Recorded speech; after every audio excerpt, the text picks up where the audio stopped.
What we know about leaked PMB speech. It has emerged that Ajuri Ngalale, one of the aides to Buhari, was the person who leaked his speech.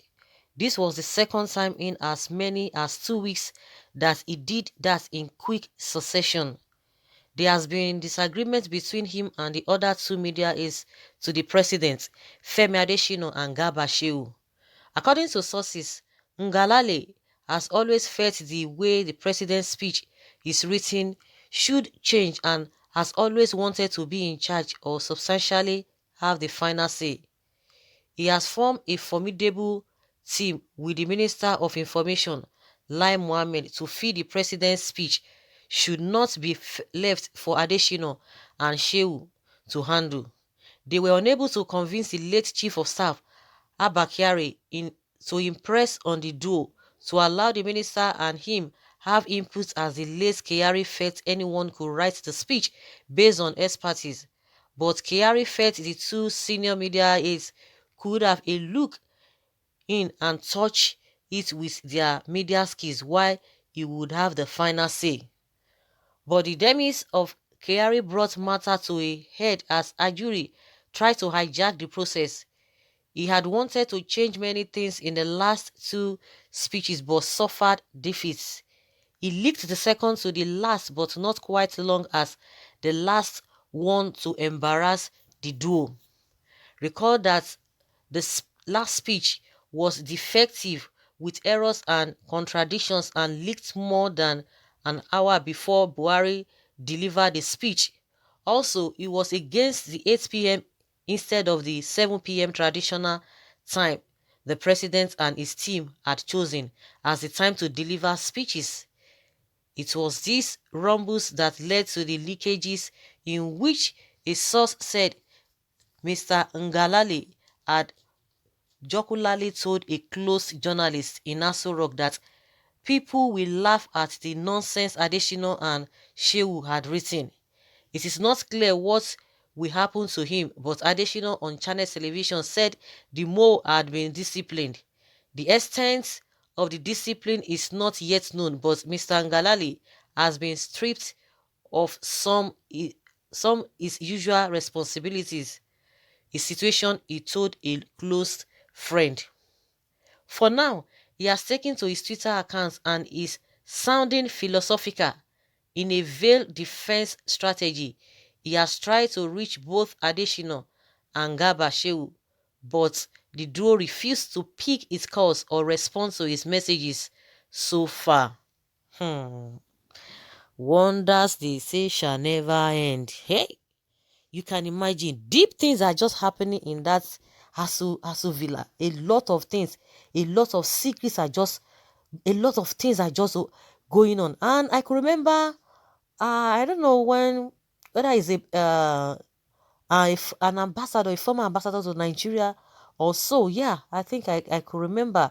The man made a point, made a submission. I think that was when Kyari was in hospital when he was receiving treatment.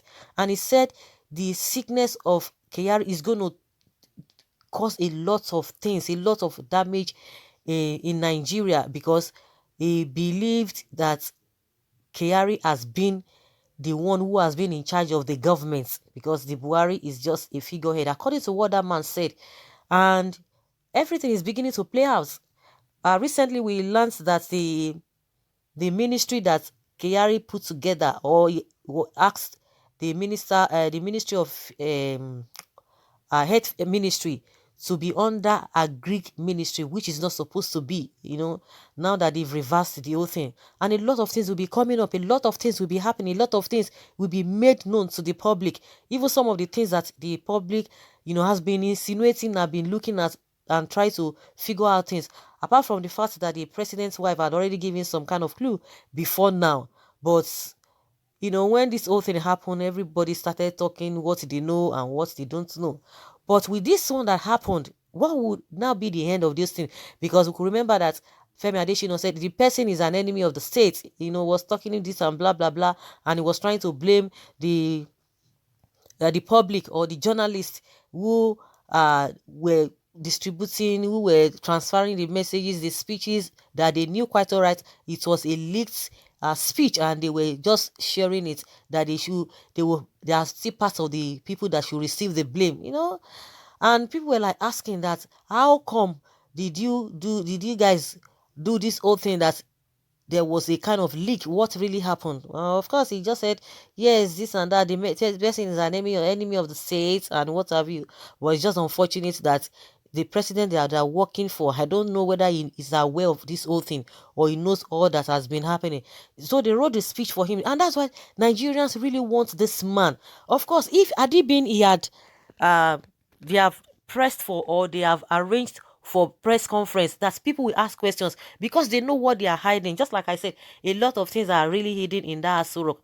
If they had done press conference, or what do they call it, they will ask questions. All this issue of a leaking memo or no leaking memo, this the way this style is just to a cake. It's to a cake. Even if there's going to be speeches, in between the speeches, he will be talking, he will be telling things, or maybe you just jot some things down and just be looking at all of those things. But this is the kind of life they want us to be living at this age and time, in this 21st century. You can see all of them. Gaba Shehu, Femi Adesina, just look at them. Are these guys really, are they really refined, or they are just there doing what they don't like, or what they just want to do? And one thing, I was surprised when I saw this Ngalale, because he used to be working with a Channels Television, working with a Maokwe, not quite long that he came out. I'm not sure he even stayed up to 2 years in that TV station. The next thing we heard is that this guy has joined APC. Ha! Wow. Well, that is a different ballgame entirely. But what is now happening now is that, how is this kind of a thing? How would this guy, how would he have such audacity? Or could it be that he was having the backing of a minister of a culture and communication, Lai Mohammed? Because he just came. I don't know, because I'm not sure it was with them in their first tenure, because I could remember then when you will be interviewing all these APC people, most of the time when Nigerians are saying something, you don't just discard it, because some people just believe that, oh, beer parlor talk. Because I could remember when he will be asking questions, when all these APC whatever come to that station at that time, the way you just be asking the question, you just be turning everything down, and a lot of people will just be angry that, why is this guy asking this kind of question? Or maybe if you have a opposition and the ruling party, the way he will be tackling the opposition, he will ask them questions, he will not even allow them to finish the question, he will just go back again, just modeling things up. A lot of people never even liked the way he was handling things, even when he was in China. But all of a sudden, we just learned that he started working for Buhari. People now say, no wonder, no wonder. But that's by the wayside. Maybe that's why maybe that's why he's having this kind of a, what is it called? This kind of a boldness, that effrontery, because like I said, I'm not sure he was with the government in their first tenure. Gabashewu and Femi Adesina, they've been on ground, and they are, if you look at them very well, maybe they are experienced. Maybe that was why Abakari was saying, no, the two people will be able to do the right thing there. Maybe he will now do the final say, and the president will not still know. Hey, the president will not even know what will be happening or what has been happening. It's just unfortunate. I think Aisha Buhari really needs to rein in. She really needs to rein in, because I'm sure that woman, she'll be able to look at all of these things holistically. And at the end of the day, the blame and the embarrassment is just going to all of them, whether Aisha Buhari and Buhari himself. So I think she really needs to rein in, because as it is now, we don't even know whether the president knows what is happening. It's unfortunate that this kind of a thing is really surprising to me, and a lot of people will be surprised as well. And let's hear what Nigerians are saying. Someone says the truth must come out one day. Is someone seeing what I'm seeing? So the president doesn't even know what was in the speech written for him to read. Please, can someone clap for Mazi Nnamdi Kanu? This our presidency sef na so controversy all the time, but it wasn't like this in the last two previous presidency now. Someone says documents leak every time. This is not the first time. They have come again. There's nothing one will not be hearing or seeing under this kindergarten regime. Of course, really kindergarten, because they just came all of a sudden, because They wanted power. Now they have the power. Oh yeah, work. It's a problem. They cannot even coordinate themselves together. They can't put themselves together. It's just unfortunate. Someone says, one day we will hear that is not a Buhari that read the speech. Bunch of incompetent thinkers. What difference has the speeches leaked an original copy made in the lives of average Nigerians? We are tired of scandals in ASO Rock. Please, Nigerians are suffering. This is the worst team in the presidency in no ramifications. From the first to the last of the media team is so weak, incompetent, and naive. Who is Ajuri to work in the presidential media team, or Galos, or Garuba Shehu, or Dili Femi Adeshino? Since you know about the leakage, Buhari's speech na jollof rice. Since in read the speech now, we know they chop for our house. Enough of this. You know about the leakage. Someone says Lai Mohammed leaked it out. Bam. Hey, is the man indispensable? Sack him before a bloodbath in Aso Rock. Prosecute him for sabotage, except every one of the team, including the president, is compromised.